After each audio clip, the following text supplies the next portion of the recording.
Uh, why they're going to basically cause an economic collapse on Trump's watch? Well, it looks like they're signaling to do that. The banks look like they're ready to just raise rates to stall the economy out completely, to put the blame on Trump.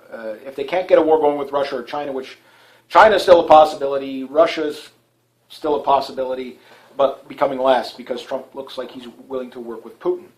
He doesn't look too cozy with Iran or China, but we'll have to wait and see. So that means the Rothschild-led banking system, the IMF and Goldman Sachs and JP Morgan and the Federal Reserve, and the list goes on and on and on, that want to start, these people want to start a war because they back both sides. That's the thing. You can see it in Syria. They arm the moderate rebels and then they pay for their, their jets to fly, the NATO to fly over, right? So that's the thing. So yeah, you arm both sides of the wars. The Rothschild banking system has been doing this, I think, since the Boer War. They did it in World War I, they did it in World War II, on both sides, right? So they did it in Vietnam, I'm sure. Well, I don't know about Vietnam, but considering the Gulf of Tonkin incident was fake and proven to be fake, 58,000 Americans died patriotically, mind you, killing 1 million plus Viet Cong over a lie. Weapons of mass destruction, again, 1.5 million Iraqis dead and growing. And 6,000 Americans dead, and God knows how many other coalition forces dead over a lie. Again, who funds both sides, right? So the bankers, they need a war because they're going to keep this Ponzi scheme going as long as they can, and that's what they've been doing, trying to get the war going. Now, what the play I think the Russians were doing, and the same with the Chinese, is to stay out of war as long as possible, and I think that's still going to be their strategy, because all they have to do is sit and wait for the U.S. to collapse, the petrodollar to collapse, and it is imploding. The Chinese have gotten rid of billions of dollars, like $1.3 billion of their or $1.3 trillion of their $4 trillion deficit that they of credit that they hold with the states. So they're getting rid of this money. Now, some of that money is going to come back to the states in the form of hyperinflation. Now, mind you, they can destroy some of this money, but the problem is the economy is stagnating. Is stagnant in the States. They don't produce anything anymore. It's the same problem we have up here in Canada. We don't produce anything anymore.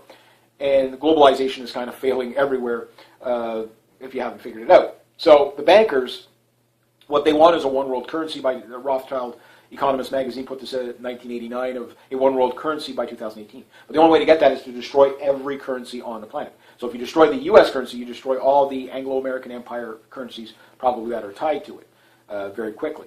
Which will mean death and destruction for millions. I mean, it'll be worse, the worst Holocaust in history. People just won't, you see a glimpse of it in Venezuela right now, where 1 ounce of silver will buy you something like 5-6 months worth of food. One U.S. dollar is worth something like 60,000 Venezuelan dollars. People are basically resorting to eating pets. There's even reports of cannibalism. They're giving away their children because they can no longer afford to feed them. That's what a collapsed economy truly looks like. And this is going to go global very quickly if the bankers get their way. Now, Trump looks like he's fighting these bankers, but we'll have to wait and see. So the only thing they can do now is basically harpen back on the full fake numbers, and the mainstream media is passing them off as facts, such as 4.7 or 4.8% unemployment rate in the States, which is like historical lows. But the real number is more like 62% of unemployment because of the way they count the numbers, such as if you have, like, say, 2 part-time jobs, they count that as 2 full-time jobs. If you have a part-time job, they count it as a full-time job. If they outsource jobs to India, China, or Mexico, or whatever, they count that as domestic jobs in the States. If your unemployment runs out and you're no longer eligible for unemployment, they count you as no longer working, which lowers the rate. And it goes on and it goes on. So in reality, there's 94 to 96 million people in the States out of work, about a third of their population, which ballparks somewhere around 62%, give or take. The numbers are going to bounce around of unemployment. In other words, worse than the Great Depression. The difference is the red lines are electronic right now, so people don't, such as EBT cards and stuff like that they have in the States. But as soon as those things go down and no longer are fundable, you're going to have people starving in the streets and killing each other over everything. It'll be a resource problem, not even a currency problem, just a resource problem. Now, that said, there is ways to fight back against this, and this is kind of what Trump has campaigned on And he's basically signaling that he's ready to deal with insolvency. In other words, devalue the U.S. currency to pay off some of this outrageous $20 trillion deficit. Now, you have to understand it's taken about 200 years to get to the first $1 trillion. It took George Bush 8 years to get to the $4 trillion or something like that, just about. And Obama, who's had 8 years to remedy some of this, has taken it to just about $20 trillion. Now, they wanted to leave with, and interest rates have only raised, I think, twice in 8 years by 0.25%. So they're not even at, 1%. And again, I'm not an economist, but I do follow these things. In Europe, a lot of places they have negative interest rates, so they're basically paying you to take out money, like that type of thing, so to speak, in a crazy kind of way. It's not back cut and dry, but basically they're taking massive losses. You still have the student loan debt bubble, a new housing bubble, and basically worse off than what they were in 2008 when we went into that collapse. So that was the speed bump. 2008 was the speed bump. They've been putting off the main collapse, which usually should have happened in 2012. 2009, 2010, 2012, there should have been some sort of a collapse. But there wasn't. The bankers pushed it off. Sell the future to live it better now. And they've doubled down, tripled down, quadrupled down. And the thing is that the people pay the cost of this through their losing their retirements, through losing health benefits, through losing any sort of social programming, stuff like that, food stamps, you get it. Those things, this is what happened in Greece, Spain, Italy, Ireland, the UK. It's happened all over. Now, there are parts of the economy that are doing well. There's no doubt about that. But for the most part, the wealth has left the people, and the bankers have basically sucked up all the wealth. This is why they're talking about a guaranteed income of $20,000 and a cashless society. I believe they're trying this, guaranteed income in Finland. But it's doomed to failure because, number one, how do you fund it? You're already broke. So just pile it onto the debt, like that type of thing. So currency has no value. So the other thing, too, is just to take away the currency for complete, utter control of the society and install chips either in everybody, which they're talking about. This is what Davos is talking about. This is a David Rockefeller thing. He wanted every human being chipped like cattle. These people are completely psychopathic and completely tyrannical in the way they think. And they're also very cultural Marxist communist, where they believe that, like Vladimir Lenin wrote in his memoirs when 20 million people starved to death in Russia, that he was ecstatic that, well, the useless eaters are gone, now we can start the economy, we don't have, there's no more waste. And that's the way they view us. That's the way these world elites view us. You just listen to these people long enough, you understand how genocidal they truly are. But the thing is they need a scapegoat, because if the bankers, they can't take the blame for this. Now, Trump, he could fire back. Now, even with the media not on his side, there's enough people that understand, and trust me, when you start hitting people in the pocket, when they lose everything, they lose it. Gerald Celente is right. They're going to be more willing to listen to Trump out there saying, hey, you know what? The bankers did this to you. I said it before I was elected. I'm saying it now. The banks have created such a massive bubble, and it's going to burst. So that means that the United States is going to have to declare bankruptcy, devalue the currency, and what they lose on that is since the year 1900 to now, the U.S. currency has lost 97% of its value. So a lot of people out there say, well, we need higher minimum wages. It's not a wage problem. It's a currency problem. In 2007, for $20, I buy a grocery cart almost half full of, if you shop smartly, the 99-cent items and the 25-cent items and stuff like that. You could almost fill half a shopping cart. You could buy a bag of potatoes, the cheap hot dogs for 67 cents or whatever, 25, 35-cent corn and beans and whatever, bag of rice for $5, 10-pound, 20-pound bag of rice for like $5, whatever it was. You could fill your cart and, your shopping cart pretty good for $20. For $40, if you were really, really smart, you could buy almost enough to, sustain you for a month. Right now, for $200, you're lucky if you have a handful of bags. Like my dad's really starting to notice the prices of everything going up. And that's what happens, hyperinflation. When a can of corn is going to cost you $4, $5, $6, again, that's what you're headed towards. If it can even make it to the shelf. The fuel is going up. Look, oil is at an all-time low in what it's being sold on. But yet, the prices are just as high at the pumps as they've ever been. $1.20 a liter, that type of thing here in Canada. I don't know what it is per gallon in the States. That type of thing. When there's so much oil being pumped Saudi Arabia is pumping a lot of oil. Russia's pumping. Iran's pumping. Canada's, taking the hit as well. And at the end of the day, we're pumping so much oil, it should be like 10 cents a gallon at the moment, but it's not. And it's stored in all these freighters around the world to the point where there's an overflow of oil where it's like they have no place to put it all.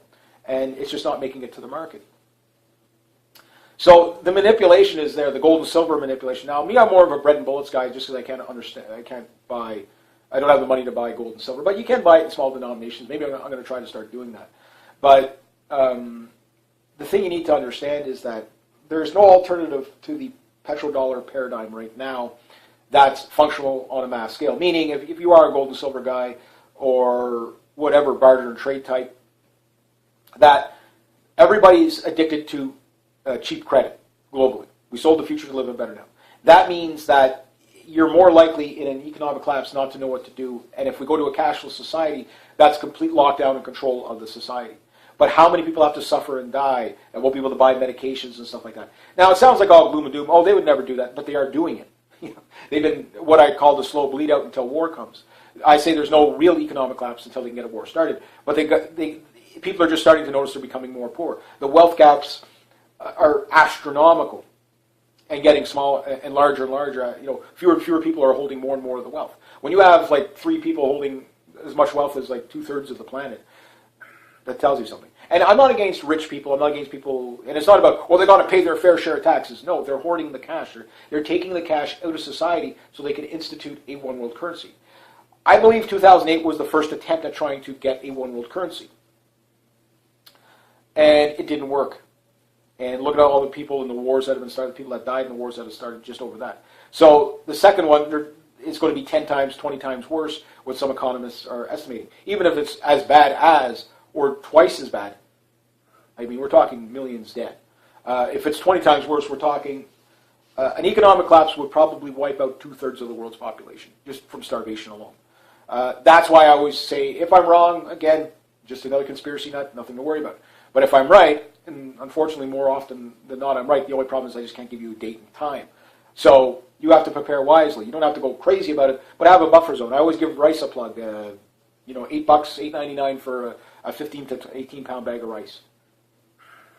Store it in jars to keep the weevils out. Maybe put some oxygen absorbers in there, and you're good to go. But if I'm wrong, and you don't have that at home, it won't matter if you go to the grocery store. There's going to be nothing there for you.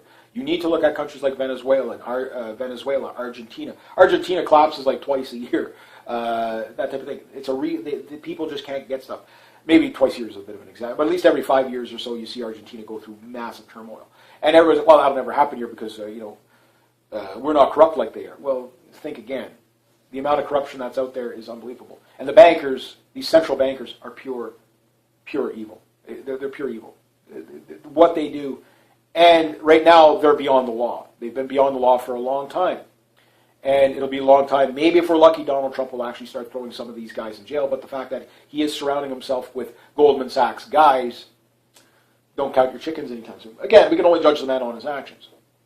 But that's what needs to be done. But it's a catch-22. When you declare bankruptcy, and the guy knows how to file for bankruptcy. But the thing is the people understand that you're going to take the pain. Voting for Trump was the alternative to having a thermonuclear war with Russia or China. China is still a possibility. It's going to get rough with China, but I think negotiation will probably prevail. It's more a worry with China is miscalculation. Same with Iran. It's more about miscalculation that you have to worry about. But the thing is that we're stepping away from the war card a little bit more. But however, an economic collapse is, whether it's a slow bleed out and people just gradually become so poor that they can't afford anything, which, more and more joining that category than the other way around, or it's, all out devastating collapse and we collapse overnight. It's bad no matter which way you go. There's no way to go. Even if they were to remove Donald Trump and put back in, let's say they put in Hillary Clinton, they killed Donald Trump and they found a way to put it back in Barack Obama or Hillary Clinton. It doesn't matter. The train is already going off the rail. It's already on that track that has the rail's out. We're already going off the rail. It's brace for impact. That's all you can do. How bad is the impact? Who knows? Who knows? And how long will it take? It's been going on for 8 years. Most people don't see it because it's like the frog boiling in a pot effect where very slow. But yes, they are probably the banksters are signaling they are going to let the economy get really rough on Trump's watch. The Dow Jones, they manipulate it, and a lot of people think the Dow Jones is the economy, but it's not. It's the Fortune 500 companies that keep getting bailed out by the taxpayer, for the most part. I mean, there's some of them are legitimate, sure, but most of these too big to fails, they couldn't be sustained without reaping all the wealth from the people in bailout money. Now, will Trump do bailouts? I don't know. He might do bailouts to buy time, because the system really can't be reformed. It's too corrupt. So, in order to pay the piper, we have to let it collapse. But to let it collapse and not warn anybody, and there's those that just, they believe whatever the mainstream media tells them, that, oh no, the economies are doing really good. If you hear anything other, that's just fake news, like Obama would say, those are just, conspiracy theorists and weirdos. No, I've created more jobs than anybody. No, he hasn't. No, he has not. And you have to, again, it's the people that are blowing the whistle on this are people that do, they're in the economy for a living. And the only thing I could tell you is that, okay, when you listen to the mainstream media everywhere, they're saying the economy is rosy and perfect. If it was so good, they wouldn't have to tell you. It would just be it. But the numbers are just devastating. Their spin on it and everything like that, again, they focus on, okay, yes, they sold more iPads than in history. Okay, fine. But that's not the economy. The economy, everybody's taking a downgrade. They're going from their $50,000 a year job to the $20,000 a year, from the $20,000 to either $12,000 a year of unemployment. People are down because of the service sector economy, and the restaurants aren't. The service sector isn't even doing that great. Again, you'll find examples in some areas where things are doing great. The overinflated Canadian housing market, it's completely overinflated. Again, the only way out of this, we have to let it collapse. The problem is what comes out of the ashes of that, and who makes it through to the other side. So, bread, bullets, gold, silver, whatever, get that stuff, you need it now. Medicine, because have it, not need it, not have it. And the fact that the bankers they definitely want to blame it on Trump. Trump's trump card to this is, okay, well, we're going to just declare bankruptcy, devalue the U.S. currency, let the banks fail, throw the bankers in jail, hopefully, like Iceland did this. And yes, it hurt them a lot in the beginning, but they're doing a lot better now. We need the Iceland solution globally to get this banking cabal out of there. These people, they don't deserve to go to jail. They deserve to be ran over by steamrollers. They are so bloody evil. But they need their day in court. We have to restore rule of law. But these bankers are beyond evil. Just beyond evil. And it's not even greed at this point. It's just evil. And if you can't see it for what it is, again, it's hard for some people to believe, and I get that stuff because they don't follow what I follow. But when you do follow what I follow, once you know the truth, after that, excuses go out the window. So anyway, I'm going to leave it at that. But just to, again, I got to recap this stuff all the time because, I think people are waking up to the fact that these governments, they failed the people around the world. And Donald Trump is one man. And how many people are really going to help him out, I don't know. And even if they could, even if they do the right thing, it's still bloodshed no matter which way you go. So anyway, I'll leave it at that. So if you like this kind of content, please consider making a donation to the channel. Links down below. Thank you so much to everybody who has. Next, that, rate, subscribe, share, comment, like, be true to yourself, be true to others, always do the right thing, and have yourselves a great day. G'day, hi, and welcome. All right, I got another video for you. Why they're going to basically cause an economic collapse on Trump's watch? Well, it looks like they're signaling to do that. The banks look like they're ready to just raise rates to stall the economy out completely, to put the blame on Trump. If they can't get a war going with Russia or China, which China's still a possibility, Russia's still a possibility, but becoming less because Trump looks like he's willing to work with Putin. He doesn't look too cozy with Iran or China, but we'll have to wait and see. So that means the Rothschild-led banking system, the IMF and Goldman Sachs and JP Morgan and the Federal Reserve, and the list goes on and on and on, that want to start, these people want to start a war because they back both sides. That's the thing. You can see it in Syria. They arm the moderate rebels, and then they pay for their jets to fly. The NATO to fly over, right? So that type of thing. So yeah, you arm both sides of the wars. The Rothschild banking system has been doing this, I think, since the Boer War. They did it in World War I. They did it in World War II. Arm both sides, right?